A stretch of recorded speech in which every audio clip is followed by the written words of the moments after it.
We should all recognize that these deeds make so evident the bestial nature of those who would assume power if they could have their way and drive us out of that area, that we must be more determined than ever that they cannot take over that vital and strategic area of the earth, or for that matter, any other part of the earth. Hi, I'm Melissa, and welcome to this month's Live From. We are going to be doing something a little bit different today. We're going to do something a little bit more serious, because if you are watching live, today is September 3rd, 2025, and we are just 8 days away from our nation commemorating the 24th anniversary of the horrific attack on our nation on 9/11. So we are going to spend the day talking about that. Now, when you think of 9/11, of course, you think of all the thousands of innocent lives lost, but you also think of the heroic men and women who put their lives on the line to save others. Many of them, of course, ended up sacrificing their own life. And we are beyond honored today to be joined by here at the Reagan Library with Mark Manfro. He is a retired New York Police Department transit officer. He was there at 9/11. He's going to talk to you about what he actually did. And I'm going to be here and I'm going to be asking questions. I have a handful of questions in my hands that I want to ask him, but we want you to talk to Mark.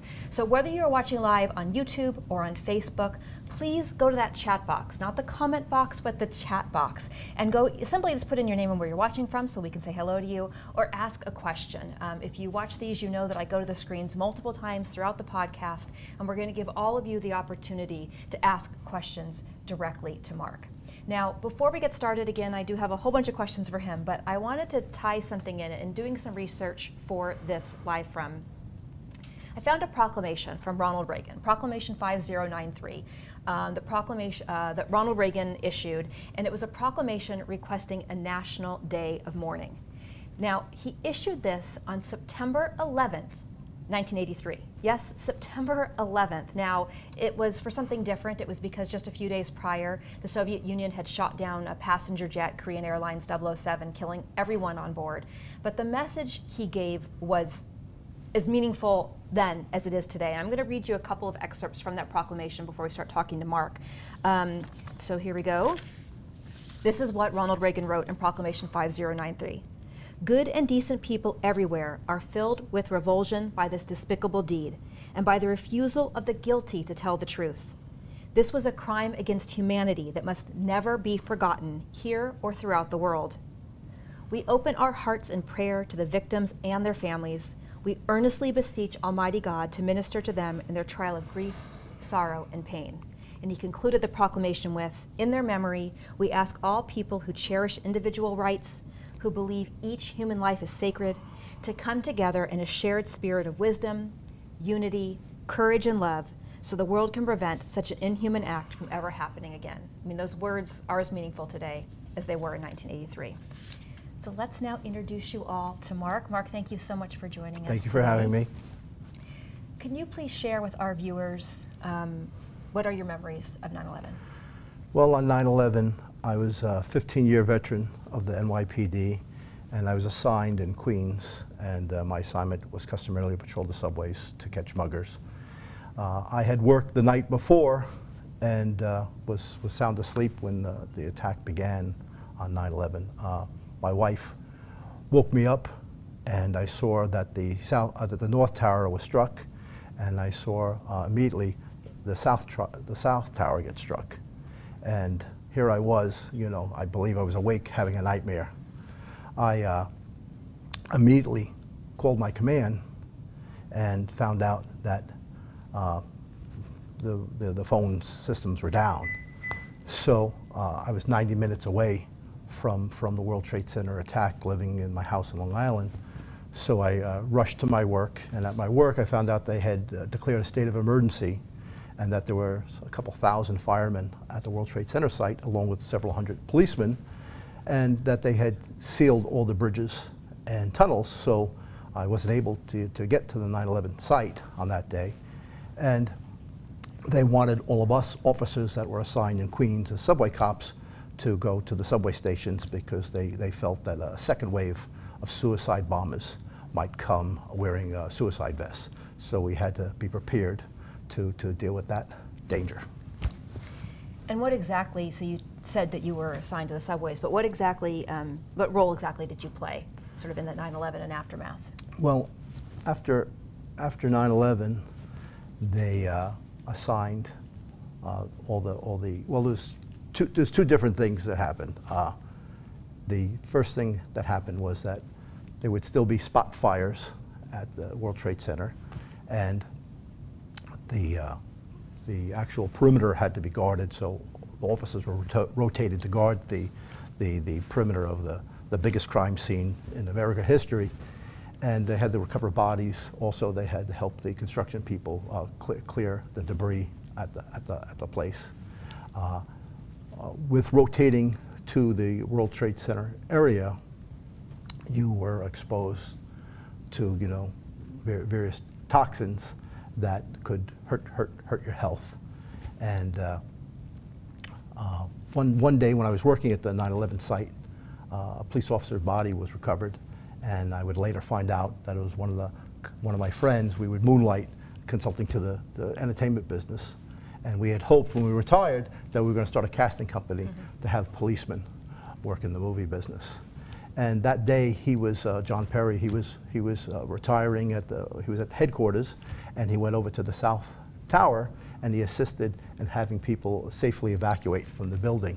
At some point, the building shook, and an order came out that they wanted everybody to evacuate. And instead of immediately evacuating, he saw someone that had fainted, and he helped the person that had fainted out of the building.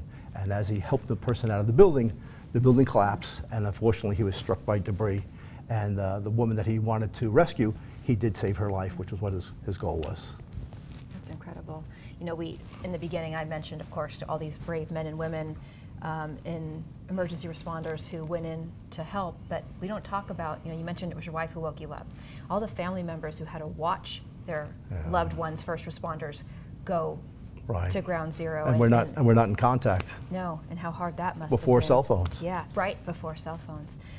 So we are going to go to all of you next, but to give you one more second to ask your questions, please do send them in. The other thing we're going to be doing in this live from is sharing a handful of items we have here at the Reagan Library. We are the Reagan Library, we have an archives, we have a museum, and we have a handful of things tied to 9/11. The first, of course, is what I'm standing next to. I am standing next to an actual steel girder from the North Tower of the World Trade Center, found in the cleanup amongst the rubble, and donated to us by the New York Fire Department. It's exactly as it was found in the rubble, with the exception that the fire department stenciled in 343 into the side to represent and honor the 343 firefighters who did perish that day. It's here in the museum on permanent display in our Heroes Gallery, because again, all of these people are heroes. And as you can see I'm doing, you are allowed to touch it. You're allowed to touch a piece of history. And I can tell you, for me personally, I can feel the sadness when I touch this beam, and we encourage you to come out and see this for yourselves. So I have more questions for Mark, but first we're going to go to all of you, and I'm going to put on my glasses so I can see what you're saying. We got a hello from Lerma. Someone from Vlad is watching. Ryan, never forget those who lost their lives. Absolutely. Sav, is the library holding an event to commemorate 9/11? Great question.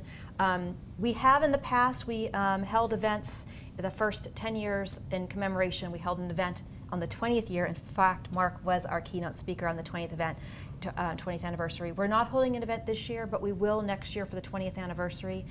This live from is how we're commemorating it this year. And please speak up. So just FYI, someone's saying that they can't hear me. So that's for the contact people in the back.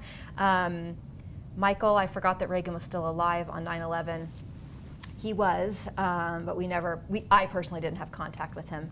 Are there any questions? No questions. So I'm going to ask some more questions of myself to Mark, but please, if you have a question, this is your chance to actually speak directly with someone who was there on 9/11, an actual police officer. So please do submit your questions. We would love to have you interact with Mark. I'll be going back to the screens in just a minute. Before we do, let's see what my next question is here. Actually, I will talk one more time about one more object we have in our archives. We have a brass medallion On that medallion is etched an eagle, as well as sort of the outline of the Twin Towers and the Pentagon on the front. And on the back, it is etched, it says, dedicated to the innocent victims of the terrorist attack, September 11, 2001. This medallion was gifted to Mrs. Reagan. She then gifted it to us here at the Reagan Library, so it could go into our archives. That medallion is not on display, but it is part of our permanent collection here. So, sort of speaking of the steel beam, and you sort of mentioned it a little bit ago, working ground zero for as long as you did, how does that impact your health? Well, unfortunately, the EPA had made a decision early on that they felt the site wasn't toxic, and they failed to give us any kind of masks to protect ourselves, and then they would later find out that that wasn't a good idea. When you worked at the site and you'd work 12-hour shifts and you'd rotate there several times a month, you'd start to have severe headaches by the time you finish your shift. You'd start to have a cough, not only during your shift, but a cough that would continue after your shift. It would also escalate to having shortness of breath.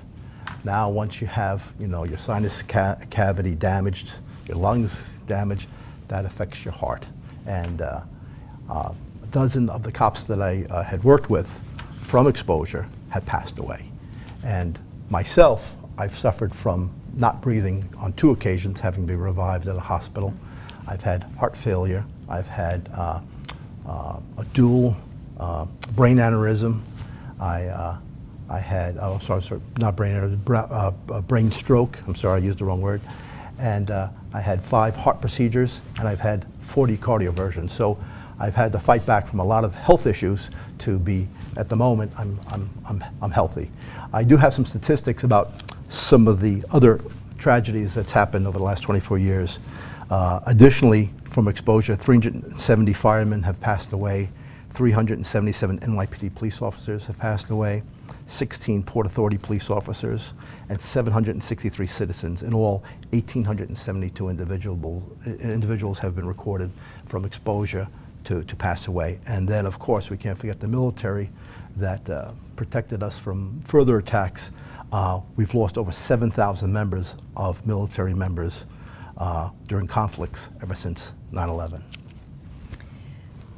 We, as I mentioned a little bit ago, we used to do an annual event, and I think 80% of the police officers and fire department individuals who spoke at those events had health issues.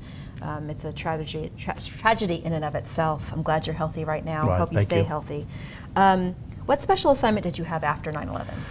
Well, the transit police is where they felt the likelihood of a terrorist attack would happen.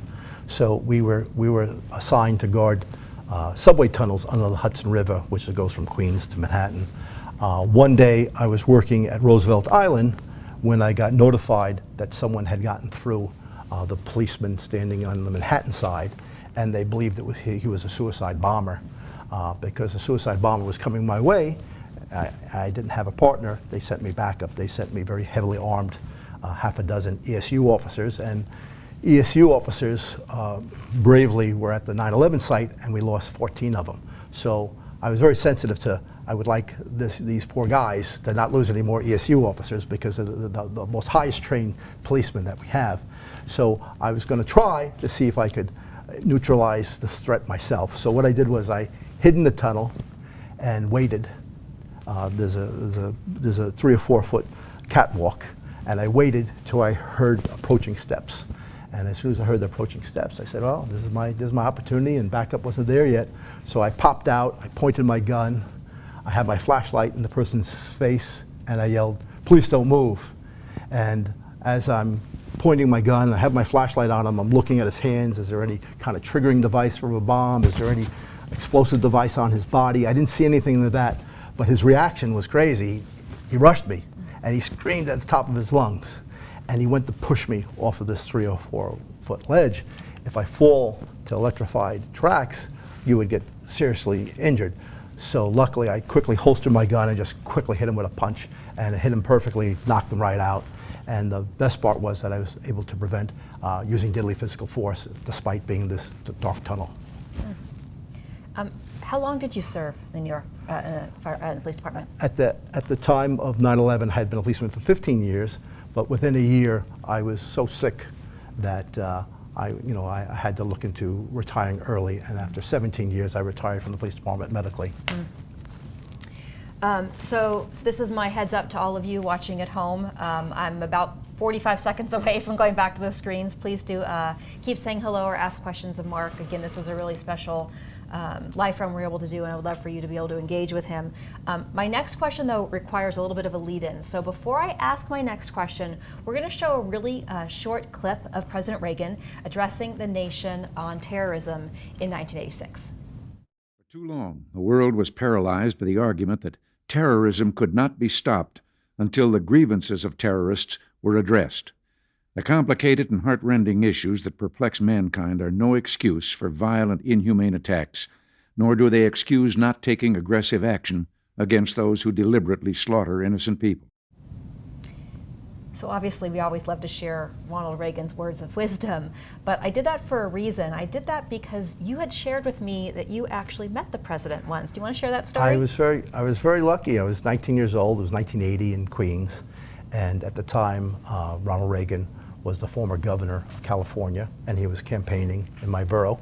And they had a place where everybody could stand and talk to him a little bit and shake his hand. So I took advantage of that, and I shook his hand. And I said to him, I tried to give him some positive feedback. I said, I believe he was going to be the next elected president of the United States. And he said very, very nice to me. He said, from your mouth, from your lips to God's ears. And I was like, wow, that was a pretty nice thing he said to me before he moved on and shook other people's hands.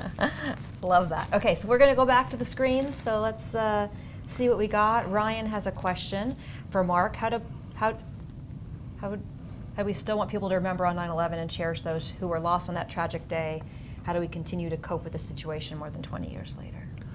Well, obviously, very deep question. How do you deal with it? It's day by day. Of course, the hardest part for me as we near 9/11, I start to get a little catatonic, so I can't overthink about how bad that situation was back then, because in the end, I still have responsibilities as a husband and father to hold my shit together or whatever. Hildebrand Studios, Mark, God bless you and your friends on the force. Thank you for coming to speak. Couldn't agree any more than that. Amy, thank you for letting us know all the large numbers of people who were so negatively affected during the cleanup. Thank you for your tremendous sacrifices. Absolutely. I have a couple more questions for Mark, and then we're going to go back to the screen. So you have some more time, so please do keep those comments for Mark coming. We need to send him our love and for people watching. So let's go back to our archives one more time, our last time that we're going to go back to our archives. On the 10th anniversary of 9/11, we held an event here for the Medal of Honor Foundation. It was their gala, and Gary Sinise was a guest. Gary Sinise, of course, the actor, philanthropist, and someone who does so much for wounded warriors and for veterans themselves, working as well as working with first responders. And Gary donated this plaque to us.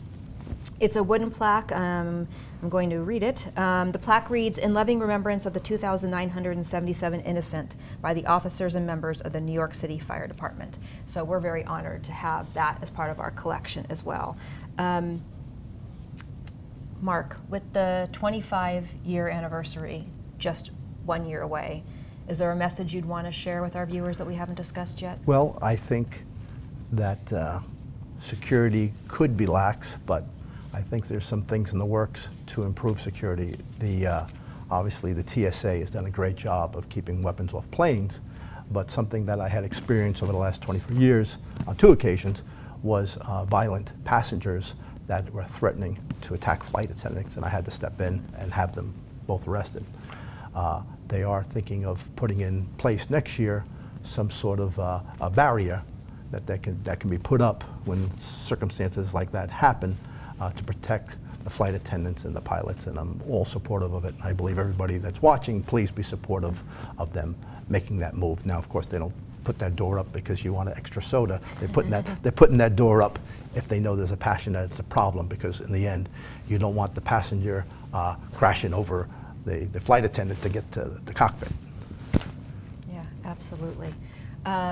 We're going to go back to these screens. This is the final time. This is your last chance to either just tell us your name and where you're watching from so we can say hello, or to actually ask a question. Christabel, I always enjoy what you share on Facebook, but we are not friends yet. Okay, we will watch for that. Thank you. Amy, I think we've seen all of these. So thank you for tuning in and for commenting on this. We do appreciate it. Mark, there are so many ways that you could be spending your time, and that you came here to share with myself and all of our viewers your experiences on 9/11. Can only imagine what a hard time of year it is for you, so we greatly appreciate that you're doing that for us. We are going to sign off. Janet says, great job, Mark. Wanted to make sure you saw that. We are going to sign off, as we always do, with a quick excerpt from Ronald Reagan. Oh, Amy was actually in New York City on 9/11. Wow. We're glad you're safe, Amy. So we're going to sign off, as we always do, with a quote from Ronald Reagan. But before we do, I know we don't really do things on this live from that's religious in nature or anything like that. But if I might, I'm going to ask that we all just take a few moments to bow our head and in silence and remember those who lost their lives on 9/11, and then the screen will cut to a speech from President Reagan. Thank you so much for joining us. We appreciate it.